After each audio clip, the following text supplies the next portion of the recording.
Hey everyone. So it might look pretty quiet out there in the markets today, right? But trust me, beneath that calm surface, there are some really powerful forces clashing. We're going to break down all those hidden tensions that could really set off the next big market move. So let's dive in.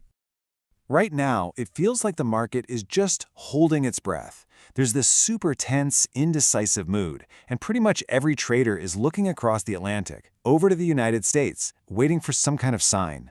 Because, yeah, underneath this quiet exterior, something is definitely simmering. You could say we're looking at a market in a holding pattern. Everyone is just waiting, holding their breath, and it's all because of one key thing: some really crucial economic data that's set to drop in the US later this afternoon. I mean, just take a look at the major indexes. Here in Europe, the DAX and the Euro Stoxx 50 are almost completely flat. They're barely budging. The only little glimmer of optimism we're seeing is coming from US futures, which are pointing to some slight gains, especially for the tech-heavy Nasdaq. But if you look beyond stocks, other assets are telling a completely different story.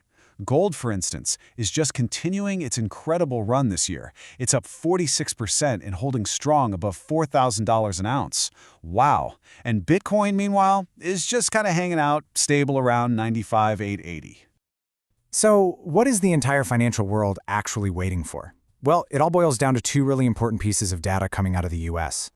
The main event, the big one, is the release of new inflation figures. These numbers are a huge indicator of what the US Federal Reserve might do next with interest rates. And on top of that, we're also getting the US Consumer Confidence Report. So yeah, these two reports together, they're basically the pivot point for the entire day. And you know, all this waiting, it really brings us to the central conflict that's playing out in today's market. Because while things seem pretty calm on the surface, some major institutions are sounding the alarm, and that's creating a pretty fascinating contradiction.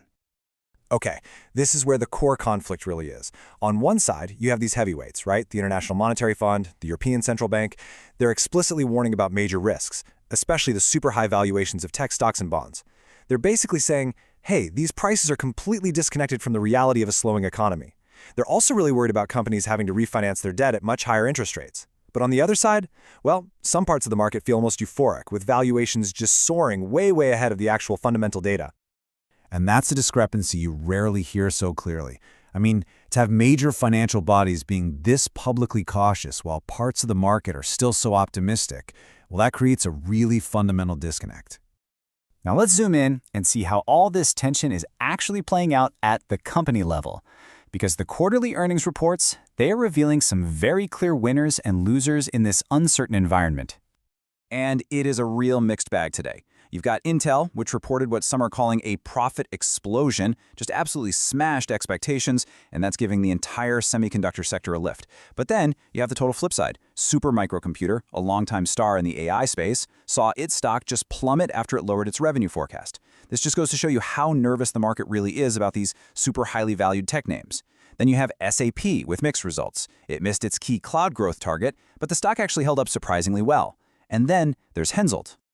Hensoldt significantly raised its forecast, and that pulled other defense stocks like Rheinmetall right up with it. The strength here is just remarkable. This whole sector seems to be living in a different universe, almost completely disconnected from the broader economic concerns, all because it's being fueled by expectations of continued government spending. And, you know, just to make things a little more interesting, on top of all of this, we've got another layer of uncertainty being fueled by geopolitics. We're getting these contradictory signals that are making it incredibly difficult for investors to find any sort of clear direction. And these signals are deeply contradictory. I mean, on one hand, we're hearing from sources that the US president has just abruptly ended trade talks with Canada, which of course creates a ton of uncertainty, especially for the auto sector. But then at the same time, there's talk that a meeting between the US and Chinese presidents is being planned, which offers a little glimmer of hope for de-escalation. So the real issue here isn't any single headline. It's the overall environment of unpredictability that these conflicting reports create. This fundamental uncertainty, this constant whiplash, it makes planning extremely difficult for businesses, and it directly influences major investment decisions across the board. And all of this brings us to the crucial question, right? When you're faced with all of these powerful, conflicting crosscurrents, how do you even begin to navigate the landscape of risk versus opportunity? So let's just summarize the core tension here. In the very short term, all eyes are on that US data this afternoon. That's the immediate trigger. But underneath that quiet surface, we're seeing these really strong sector-specific movements driven by those earnings reports. And then, hanging over everything is this bigger tug-of-war. The incredible hope of tech breakthroughs versus the stark fundamental warnings from major economic institutions. And that really brings us to the final thought I want to leave you with. In an environment like this, with these serious economic warnings on one hand and this euphoric hype around breakthrough technologies on the other, how do you personally navigate that? How do you weigh those long-term risks against the potential for short-term gains? That's the real question, isn't it?